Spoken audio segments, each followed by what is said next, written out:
कोई भी private school जो है कोई भी फीस नहीं ले सकता। अब इस ऑर्डर के आने के बाद लोगों के अंदर तशवीश है। देखिए बहुत से प्राइवेट स्कूल ऐसे हैं जहां पर दीवार पे प्लास्टर तक नहीं है, नहीं लेना चाहिए, पंखे नहीं है, नहीं बिल्कुल ग्राउंड नहीं है, तो वो भी एनुअल चार्जेस ले रहे हैं। अगर आपके पास हीटिंग और कूलिंग सिस्टम नहीं है तो बहुत बड़ी वायलेशन है। तो मुझे कोई हक नहीं है हम हीटिंग और कूलिंग के नाम पे पैसा लें। कि एक स्कूल जो देता है कि मेरे पास ये चीजें हैं, वो 10 चीजों के प्रूफ देते हैं वोचर, वो तो प्राड़ में भी बन जाते हैं। ठीक, तो उनकी कोई टीम होनी चाहिए वो जो आके स्कूल में देखे कि जो फैसिलिटीज इन्होंने प्रोजेक्ट की है बताई हैं क्या वो वाकई स्कूल के अंदर मौजूद हैं कि नहीं है। बिल्कुल, जो चीज जैसे मैंने कहा जो सामान हम बाजार से नहीं खरीदते हैं उसका पैसा क्यों देगा कोई, तो जो फैसिलिटीज नहीं मैं दे रहा हूं तो मैं क्यों बच्चों से उसके पैसे मांगू। कमियां जरूर, हाँ कमियां हैं। और मैं एक फीस फिक्सेशन कमेटी की तरफ से ऑर्डर निकाला गया, तमाम प्राइवेट स्कूलों के लिए हदायत जारी की गई कि कोई भी फीस आप नहीं ले सकते, उसमें एनुअल चार्जेस हो या कोई भी फीस, जिसमें बिल्कुल वाज़े अल्फाज में लिखा गया कि आप प्राइवेट स्कूल एसोसिएशंस को कि आप फी फिक्सेशन कमेटी के इस हुक्मनामे की जो है वो उसको मानते चलें और कोई भी फीस आप नहीं ले सकते। इससे पहले फी फिक्सेशन कमेटी ने जो है एक हुक्मनामा जारी किया जिसमें एनुअल चार्जेस को लेकर जो है बात की गई। अब आप कुल्हाड़ी लकड़ी पे मारें या लकड़ी कुल्हाड़ी पे मारें, बात तो एक ही है। पहले बच्चों से ये कहा गया था कि आपको एनुअल चार्जेस नहीं देने हैं और प्राइवेट एसोसिएशन की तरफ से जो है वो ये बताया गया था कि आपको एडमिशन फीस नहीं देनी है और एनुअल चार्जेस लेने हैं। डॉक्टर साहब, तो इसी के साथ एक नया ऑर्डर निकाला गया जिसमें charging of admission fees by private school, और इसका ये सब्जेक्ट है और इसमें बिल्कुल क्लियर कहा गया है कि कोई भी प्राइवेट स्कूल जो है कोई भी फीस नहीं ले सकता। अब इस ऑर्डर के आने के बाद लोगों के अंदर तशवीश है, क्या जो फीस ली गई है वो गैर कानूनी तरीके से ली गई, क्या जो फीस इससे पहले ली गई तब इस गवर्नमेंट ने ऑर्डर क्यों नहीं निकाला, क्या जो इन पहले वालिदैन ने जो फीस दे दी है उसके लिए एक क्लियर ऑर्डर होना चाहिए था कि कौन सी फीस देनी है और कौन सी नहीं देनी है।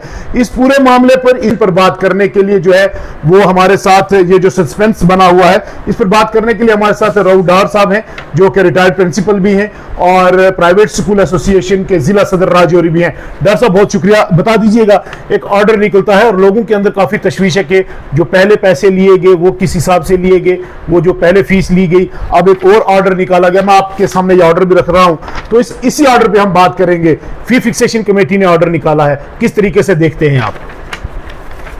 मैं चाहूंगा कि जैसे वो ऑर्डर रखा तो आप ये ऑर्डर भी बताएं लोगों को। जो गवर्नमेंट ऑर्डर है फॉर गवर्नमेंट स्कूल्स कि आपको in the shape of 15 local funds आपको एनुअल चार्जेस देने हैं, उसके अंदर एक फंड एडमिशन फी भी है। ये 2018 में हुआ था। 2018 में था और ये 2018 के बाद कल एक ऑर्डर निकलता है। ये देखिए ऑर्डर निकला है। ये आप ये मानते हैं कि ये सस्पेंस है? सस्पेंस है, बहुत बड़ा सस्पेंस है। ये प्राइवेट स्कूल्स के लिए भी और पेरेंट्स के लिए भी बहुत बड़ा सस्पेंस है। हम ये इसके अंदर ये हम चाहते हैं कि FFRC के जो ऑनरेबल जस्टिस है वो थोड़ा सा इसको क्लैरिफाई करें। हम उनको term we can not dictate the terms, लेकिन मुमकिन है वो भी ये महसूस कर रहे होंगे कि शायद ये वाकई एक कंफ्यूजन क्रिएटिंग ऑर्डर बन गया है।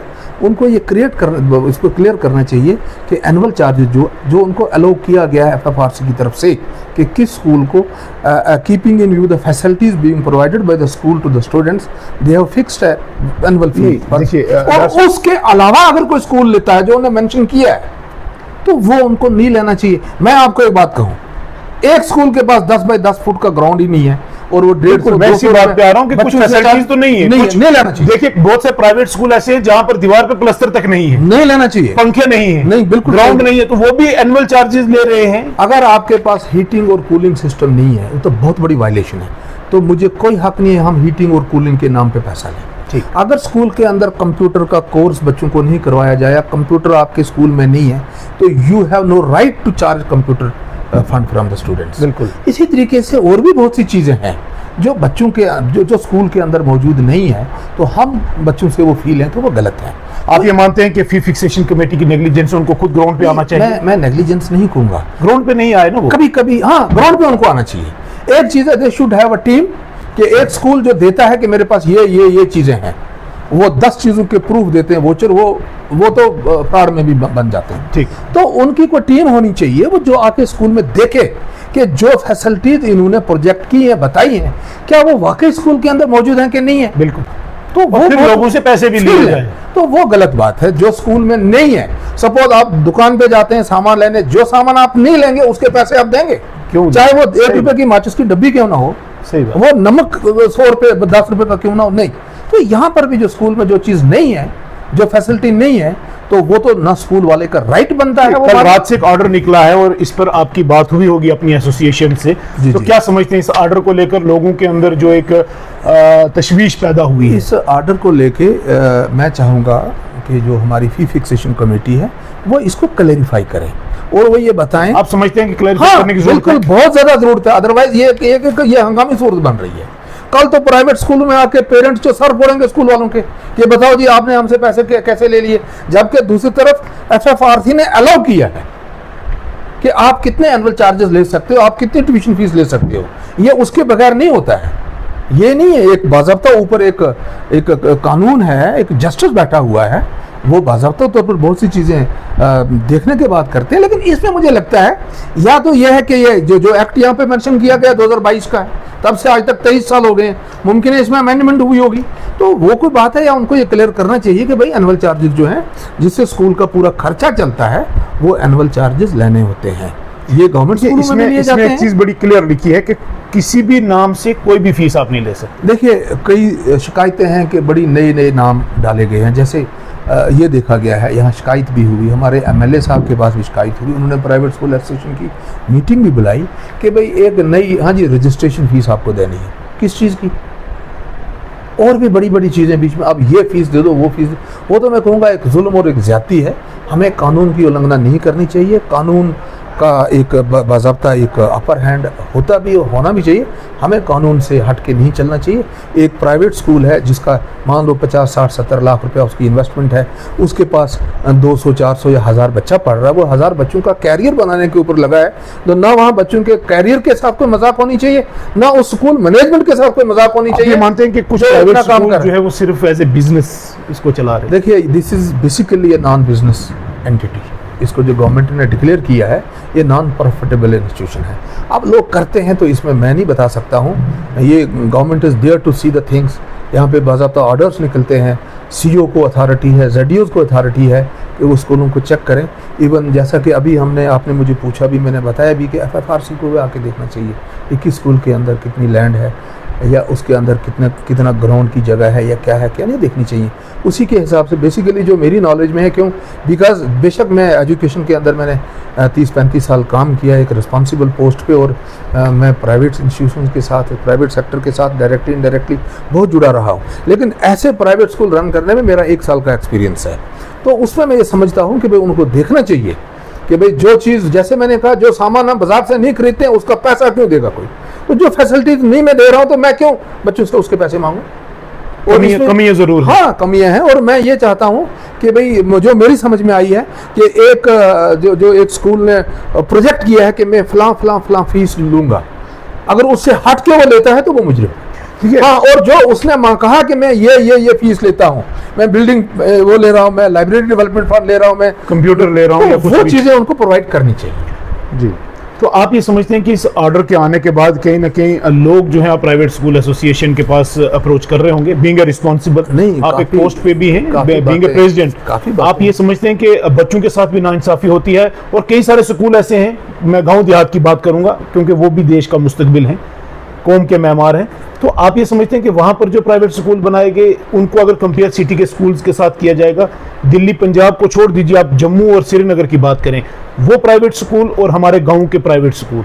देखिए, मैं आपको डिस्ट्रिक्ट के हवाले से बात करूं, यहाँ पे हमारे गरीब लोग हैं, बिल्कुल। प्राइवेट स्कूल में भी हमने देखा वो बच्चे आते हैं आज की डेट में भी जो फर्स्ट जनरेशन लर्नर्स हैं, और बहुत से पेरेंट्स देखे गए मजदूरी करके पढ़ा रहे हैं, रिमोट एरिया से उन जगहों पे आके मजदूरी करके किराए पे कमरा लेके बच्चों को पढ़ा रहे हैं, बच्चों के मुस्तकबिल के लिए। और ये चीजें जो बड़े बड़े शहरों में ये बीमारियां हैं कि वहाँ लोगों के पास पैसा भी है और लोग देते भी हैं, पता नहीं हवा के घोड़े पे चढ़े हुए लोग, ये भी हुआ है, 40-40, 50-50 हज़ार भी डोनेशन ली जाती है। भाई ये गरीब इलाका है, यहाँ पे लोग नहीं प्रोवाइड कर सकते। और एक बात मैं बताऊँ आपको, यहाँ पे most of the people who run private schools वो परेशान है, फीस कोई टाइम पे देता नहीं है, जो मेरी लोगों के साथ बात, बिल्कुल, ठीक है। और ये होता है कि आपको 1 साल किसी ने फीस नहीं दी, आपका बन गया 20,000 रुपया, 15,000 रुपया, वो फिर करते चीटिंग, अब जी चलो बार्गेनिंग, अब जी अब 50-50 करो जी, ठीक है।